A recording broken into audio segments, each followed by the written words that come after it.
So in today's episode of CSGO History, we're going to be talking about how CSGO actually ended up getting really popular.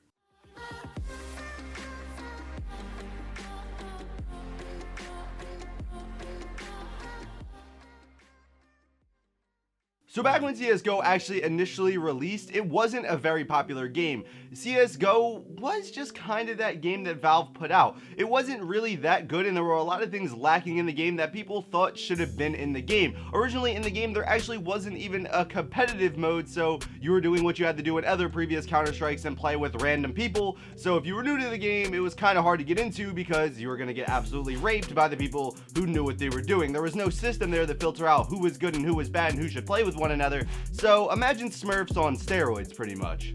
The game wasn't really received well by the community, even the pros, and it had a lot of people going back and forth from 1.6 to Source to Go. It really just separated the community because Go just wasn't a very good game, and that was very unfortunate to see.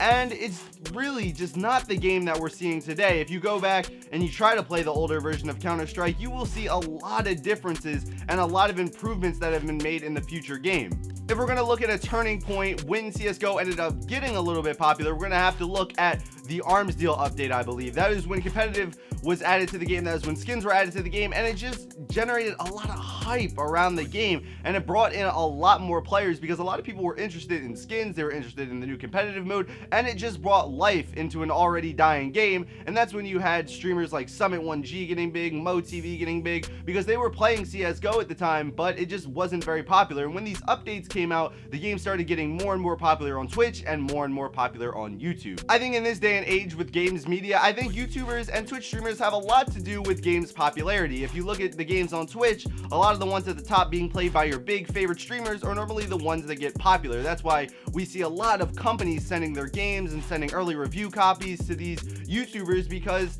a lot of people feel that, oh, if Josh OG or Summit's playing it, then it must be a good game, and then they'll check it out. And it seems like that's what happened with CSGO here. Granted that Summit was playing the game before it was even popular, and he's mentioned this a few times. It's really interesting to see, though, that a lot of these channels blew up because CSGO blew up, and that's really awesome to see. And from there, the game just started getting bigger and bigger with the numbers rising and rising and rising on Twitch, and that definitely helped the game out a lot more. And then you brought in the gambling community, and I feel like that brought the game even to another higher level because you had a lot more YouTubers making videos solely on gambling, and that brought people in who might not have even been interested in the game itself. So it brought in like two types of communities, one that wanted to play the game and another one that mainly wanted to gamble. This also revived the pro scene as the game started getting more and more updates because more and more players were getting into the game. This made it so the game was continually being updated and made sense for pros to play and other people to actually play the game as well. As the game was growing more and more, you had things like CSGO Lounge pop up where you could actually bet on pro matches.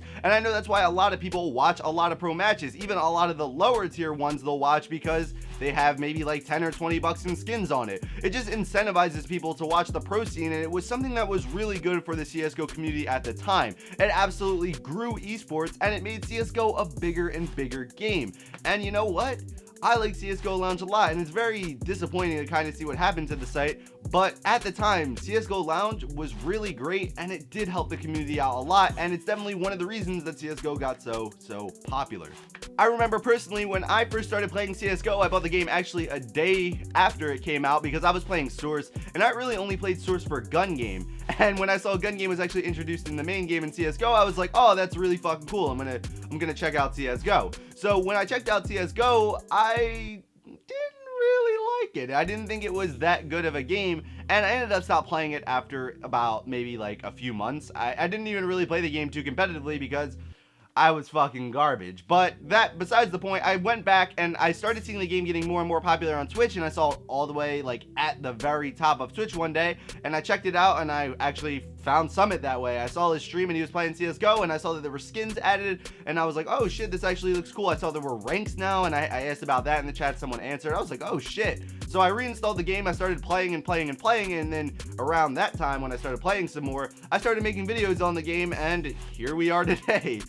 2 or 3 years later now, I'm actually making videos on Counter-Strike. It's really interesting to see how these things work, and it's really cool to see how a game can go from really bad to really good just from the support that a developer gives it. And I feel like even more now in the more recent months, we've been seeing Valve give a hell of a lot of attention to CSGO, and that is really good because as we've seen players' numbers declining a little bit, it's really good to see that they're, you know, focusing on the game again. Hopefully we can make CSGO great again. Cringe. But yeah, CSGO went from being a very unpopular game and really hated by the community to beloved by most of the community, I would say now. A lot of people might not like the game now, but you have to admit it is a solid game. And a lot of the bullshit can piss you off sometimes, but the game's been updated a lot. It's way better than it was, and I recommend if you didn't play CSGO when it originally came out, that you actually check it out. Maybe find a way to go down in the patches and actually play like the base game, because you'll see just how different it is, and I feel like you'll appreciate CSGO, the current version, a little bit more if you end up doing that. But let me know what you guys think in the comments down below about this video. What do you guys think actually made CSGO popular? Is there anything I missed here? Because I might have, I don't know. Feel free to tell me in the comments down below.